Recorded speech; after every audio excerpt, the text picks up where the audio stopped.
మల్లాడి కృష్ణారావు పరిపాలనలో ఒక రోడ్డు మీదకి వచ్చి ఒక ప్రజలు ఇది నాకు కష్టం అని చెప్పే పరిస్థితి రానివ్వలేదు. కానీ ఇది ప్రజలకి ఆడి జరుగుతుంది అనుకుంటే దాన్ని ఏ రోజు కూడా నేను ఇది అవ్వలేదు. అవ్వరు కూడా. ఈ ప్రభుత్వం కానీ ఇప్పుడున్న ఎన్డీఏ ప్రభుత్వం కానీ ఇదే విధంగా కానీ క్లబ్బుల్ని కానీ ఇంకా ఆఫ్ చేయకుండా నేను ఎయిర్ స్టేషన్ లో దిగిన తర్వాత కూడా ఆఫ్ చేయకపోతే ఈ ప్రభుత్వానికి కూడా రామరాము చెప్తాను. నేను ఈ ప్రభుత్వానికి కూడా రామరాము చెప్తాను. ఏదో కథలు అనుకుంటూ ఉన్నారు, కథలు కాదు. ఎందుకు కేసు రాస్తున్నారు? ఎందుకు కేసు రాస్తున్నారా? అలాంటిది వెహికల్లో వచ్చే గంజాయి ఉన్నదా, లేదా మందు ఉన్నదా, డబ్బు ఎక్కడ పెడుతున్నారు అనేది మీకు తెలీదా? మరి ఇంకెందుకు పనికి వస్తారా మీరు పోలీసులు? ఆ టోపీ తీసేయడా, మీరు ఆ డ్రెస్ తీసేయడా, ఎవరైతే అవినీతి పడుతున్నారో తీసేయండి పోలీసులు. మేము అసమర్థులం, ఎదురుకుండా తిరుగుతుంటే చూడలేకపోతున్నాం. ఒక పనికి మాలో ఇచ్చిన రిసోర్స్ని మేము పట్టించుకుంటున్నాం అని చెప్పండి. యానం అంటే ఏంటి? ఇలా యానం వెళ్తుంటే పేకాట యానమని అంటున్నారు. ఎన్నైనా వారు ఎస్ఏ యానమా, లేకపోతే శుభ్రంగా ఉండే యానమా, లేకపోతే ఫ్రెంచ్ యానం అని వారు ఏమంటున్నారు? పేకాట యానం, పేకాట యానం. అది ఎవరైనా పిల్లెత్తారా? మీకు మాకు ఆయన పిల్లెత్తారా? మన కుటుంబ సభ్యులకి పేకాట యానం.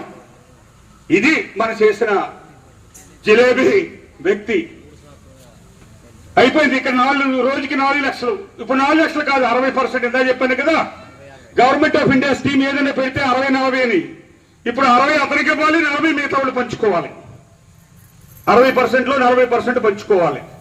పంపకాల్లో గొడవలు వచ్చాయి, కొట్టుకుని పోలీస్ స్టేషన్కి వచ్చారు. మళ్ళా క్లబ్ క్లోజ్ అయిపోయింది. ఆ క్లబ్ క్లోజ్ అవ్వడానికి ఎవరు? మల్లాడి కృష్ణారావు. మల్లాడి కృష్ణారావు సంబంధించిన వర్గం, అలాగే శంకర కార్తీకాల అతను, అలాగే ఫాదర్ మీద ఉన్న ట్రస్ట్, ఎక్కడ సుప్రీంకోర్టు వరకు వెళ్ళిపోయాం. మీరు సింపుల్ గా పోలీసు ఏమని ఇస్తున్నారో, లా అండ్ ఆర్డర్ ప్రాబ్లం వచ్చేస్తుంది అని చెప్పేసి ఇస్తున్నారు. దానికి అటు ఇటు కాకుండానే సీఎంని, హోమ్ మినిస్టర్ని, మల్లాడి కృష్ణారావు సాటిస్ఫై చేయాలి. ఇది ఇక్కడ నుంచి చూపిస్తాను లా అండ్ ఆర్డర్ ప్రాబ్లం ఏంటన్నది. మీకు నిద్ర ఉండదు, వచ్చేవాడికి నిద్ర ఉండదు, ఆడించేవాడికి నిద్ర ఉండదు. పడుకోకనే చేస్తాం. మీరేమైనా చట్టం కట్టామని అనుకుంటే ఎంతమంది అరెస్ట్ చేస్తారని చూస్తాను. అరెస్ట్ చేస్తే ప్రభుత్వం ఉంటుందని నేను చూస్తాను. మల్లాడి కృష్ణారావు ఎన్ఆర్ కాంగ్రెస్ సంబంధించినవాడు కాదు, బీజేపీకి సంబంధించినవాడు కాదు. మల్లాడి కృష్ణారావు ఎన్డీఏ గవర్నమెంట్ కి ఒక సపోర్ట్ మాత్రమే.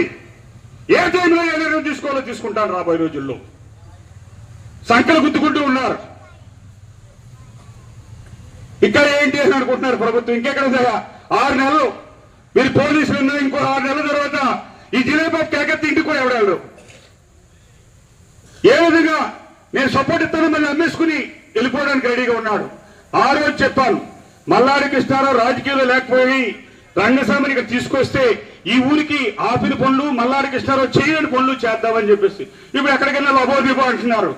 చేతిలో ఉన్నది వదిలేసుకుని ఆ 3,000కో 5,000కో కక్కుతుపడి ఇవాళ ఈ పరిస్థితి తెచ్చుకున్నాం.